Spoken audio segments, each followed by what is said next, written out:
Ciao Juventini of the world, my name is Giuseppe, welcome back on the channel. This morning, opening the first page of Corriere dello Sport, I was asking to myself, Beppe, is it still worth recording a video this morning? Then I was thinking about Juve and I thought, Juve, is it still worth playing that Derby d'Italia on Sunday? And thinking about all the teams of Serie A, or at least 19 on 20 teams of Serie A, I was asking themselves, is it still worth continuing to play the remaining games of Serie A? Why all these questions? Well, because if I show you Corriere dello Sport, you see in big, in yellow, huge title, Inter Scudetto all'84%. Inter, it is a Scudetto at 84%. 84% is huge, is really big. There are still 16% chances that another team than the Nerazzurri would win the Scudetto. Disaster. But actually, that 84% is really precise. So where is that number coming from? That's the question that you're all asking to yourself. Corriere dello Sport asked to an AI, artificial intelligence, to calculate the chances of an Italian team to win Serie A 23-24, and 84%, that's the algorithm that calculated it, went towards the Nerazzurri. Now you have that sense of relief. But if it's AI, if it's a computer, we are okay. We can still continue to play on Sunday and all the other games of Serie A. Well, pay attention, because that same computer last year in the same period said that Napoli would win the Scudetto, and at the end we all know how it went. Attenzione. Today we will not speak about AI, we will speak about formations, possible solutions, etc., because AI is beautiful, is great, but we can't use AI only to calculate the chances of Scudetto with certainty. Otherwise, it would take away all the beauty of football. So let's put that aside, but still keep it in mind that the chances for Inter to win the Scudetto are quite high. And it's not only the computer that is saying it, but also here on the channel. It's something that we are repeating since the beginning of the year. Anyway, put a maximum of like on the channel if you didn't yet. You know it, we need it, especially during international break. I need your support for the channel. So thumbs up if you didn't yet. Also subscribe if you are trusting the channel that I can deliver you information and entertainment about the Bianconeri. It's now the moment, because we start with not AI prediction but with certainties. Two players that will be there on the field after being there with the Italian national team are Barella, that could potentially extend until 2028, and Federico Chiesa, the two players who were protagonists with the team of Luciano Spalletti, and also thanks to their performance they qualified Italy to the Euro in Germany in 2024 this summer. Now, these two will be starters in the starting 11 by both coaches, and we hope that they can deliver a fantastic performance, especially our boy, the number 7, Federico Chiesa. On the other side, we also have other certainties, and these certainties are not fantastic. The certainty that Danilo will not play, the certainty that Timothy Weah will also not be part of the game of Sunday, and that's a disaster. And now that we have the certainty, at least we know it since yesterday, we can start thinking about the team that we can put off the field.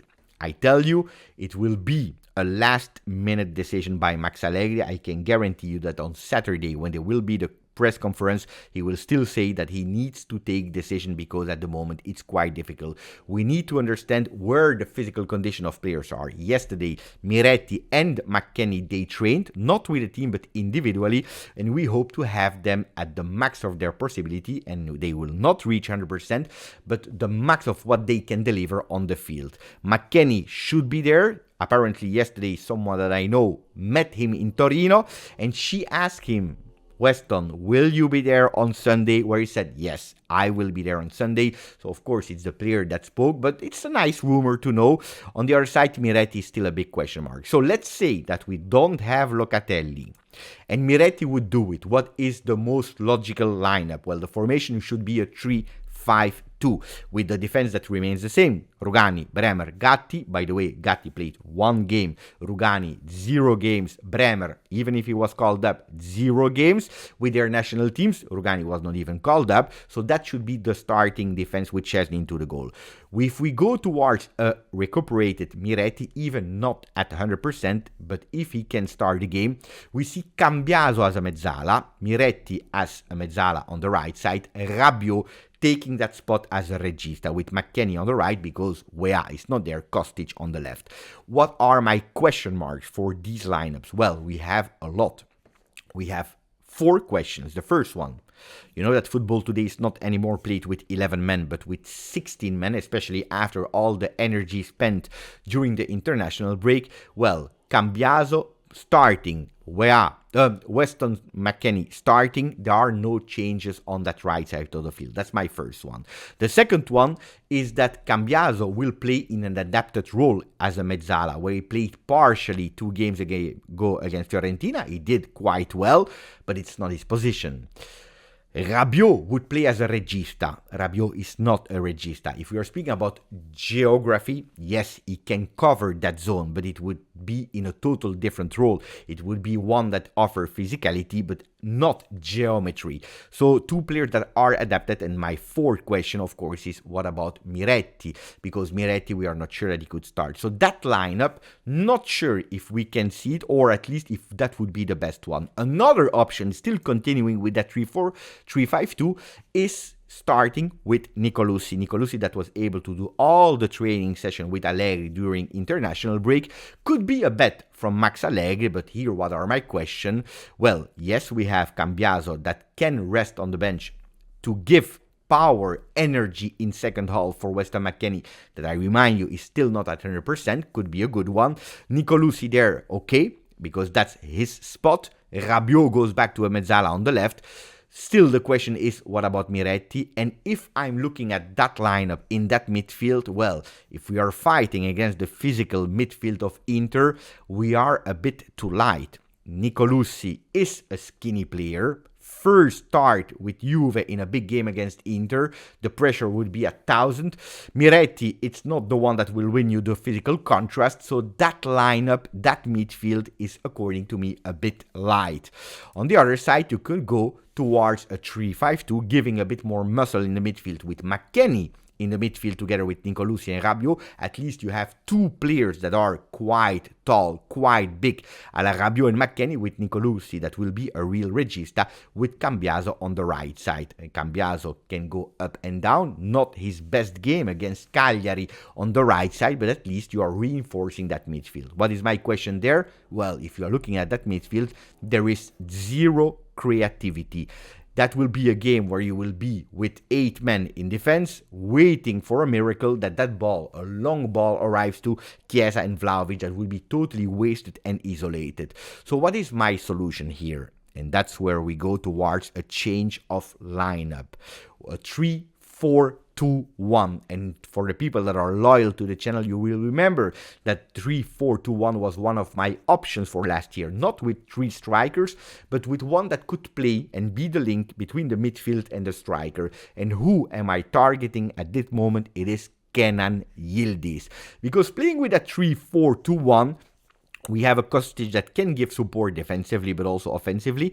The same for Cambiaso, defensively, offensively. McKennie and Rabiot staying a bit more lower on the field, supporting the defense and being these physical players that will break the lines from Inter. With Yildiz, that is the one that is covering that Miretti role, especially because here you see that Miretti is not a starting player.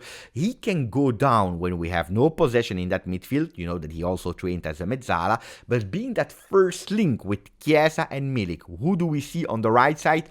Not any player, but we see Chiesa, because Chiesa is not here on the left side but on the right side. For what reason? Because here Chiesa could put pressure on Di Marco, and that's why you can see simultaneously McKennie and Cambiaso. Even if we have no changes on that right side of the field, Cambiaso not being obliged to go up and down here can give that pressure, that first pressure to Chiesa, so limiting himself in that area of play, so that he can have really 90 minutes being focused on the game.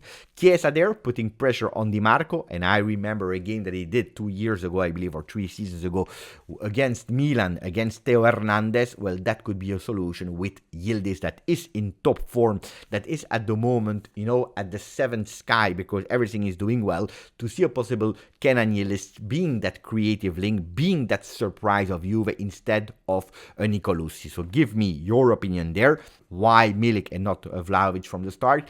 Take that possibility in mind for a simple reason.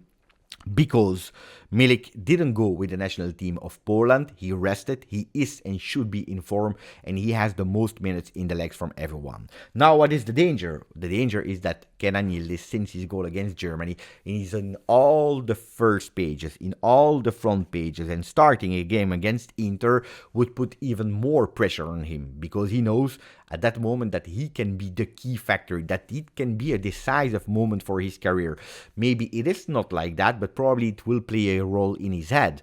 And if you're looking at the words of the coach from under 19 Turkey, Soykan Basar, he was already pumping up that story, saying that at the moment the technique of Kenan Yildiz is superior of the one of Cristiano Ronaldo. You know, if you start reading these kind of things, I read them, you hear them, you read them, but also Kenan Yildiz. So I hope that the entourage of the kid can take him down, can call him, because otherwise we go totally crazy.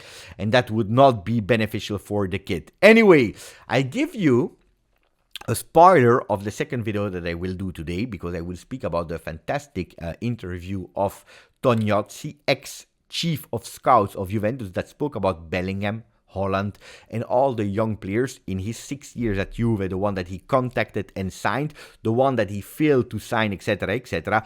But he gave us a surprise secret about Kenan Yildiz. He said the time that Salihamidzic, sporting director of Bayern Munich, was in the offices of Juve to negotiate the transfer of Matthijs de Ligt, he said, we already took for free at zero Kenan Yildiz. We already had done everything, there was the agreement, etc., etc., but we didn't mention it to Bayern Munich sporting director for a simple reason, because we were scared that actually at that moment on, if they knew that we would have signed and secured Kenan, well, they would have probably offered lower money for Matthijs de Ligt. So we kept our secret, we didn't say anything. They went with Matthijs de Ligt, and then they discovered that Kenan Yildiz didn't go to Barcelona but go to Juve. A lot of secrets in that interview that are just quite fantastic. Nice to know them now after a few years or after a few months, but we'll speak about that in a second video today.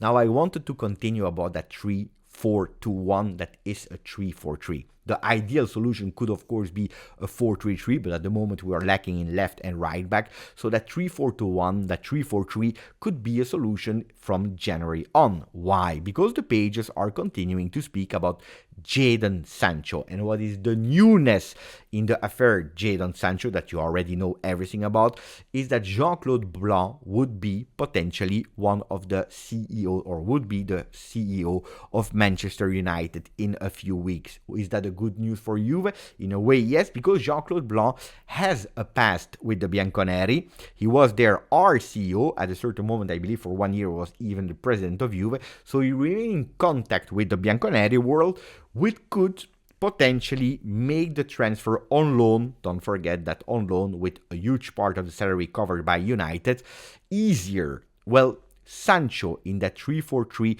could potentially be a great player. Look at that, 3-4-3. Two midfielders, Rabiot, Locatelli with Cambiaso on the left, McKennie on the right side at the moment, Chiesa, Sancho, Vlahovic. That's a really beautiful trio up front. Especially if you are looking at the team that we have today, a 3-4-3 could be possible because you have 6 defenders, Alexandro Danilo on the left, Huijsen, Gatti on the right, Rugani, Bremer in the middle, but they can alternate because you know it. Danilo can play on the left, on the right, Rugani can play in the 3 position, Huijsen can play on the left, on the right, so you have a lot of alternatives there. In the middle, you have double position for all the players, Kostic, Cambiaso on the left, Miretti, Rabiot, Nicolussi, Locatelli. You even have a De Sciglio coming back that can be on the right side, backing McKennie, and then up front you have 3 players as center forwards, Vlahovic, Milik, Moiskin. On the left, Chiesa that could go in his original role on the left side like he played with Spalletti, Yildiz behind him, on the right side Sancho and Timo Weah. Not bad without big reinforcements in the winter, without going with crazy money for an extra midfielder, without going for left and right backs. So that could be a potential solution for a new Juventus in January, but that's really far away. Another player that could potentially stay at Juve in 24 is Rabiot, that at the moment is not answering about extending his contract. I really think that he's waiting for two things. The first one, will Juventus qualify for Champions League? That's important, that's crucial. And the second one, who will be the coach? Because he's speaking every single time how great, a lot and greatly about Allegri, like yesterday, for example, Cancelo did, spending a lot of beautiful words for Mr. Allegri. Well, Rabiot is speaking well about Allegri, and he's probably waiting to understand if the Italian will be the coach next season. Can he stay? Can he not stay? That will be decisive. On the other side, yesterday we spoke about Thiago Motta, and today I discovered that there is a fantastic feeling between the Frenchman and between the Italo-Brazilian coach. Why? Because they play together at Paris Saint-Germain, and Rabiot said to DAZN in an interview that will be aired in a few days, or maybe even today, that he still is in contact with Thiago Motta, that they have a great relation, that when they see each other, they hug each other, that they are sending messages. So who knows? Rabiot staying and receiving the trust of a Thiago Motta next year. But again, this is the future, the future, the future. Thank you for following the channel. Thank you for the maximum of like. Grazie, forza, Juve.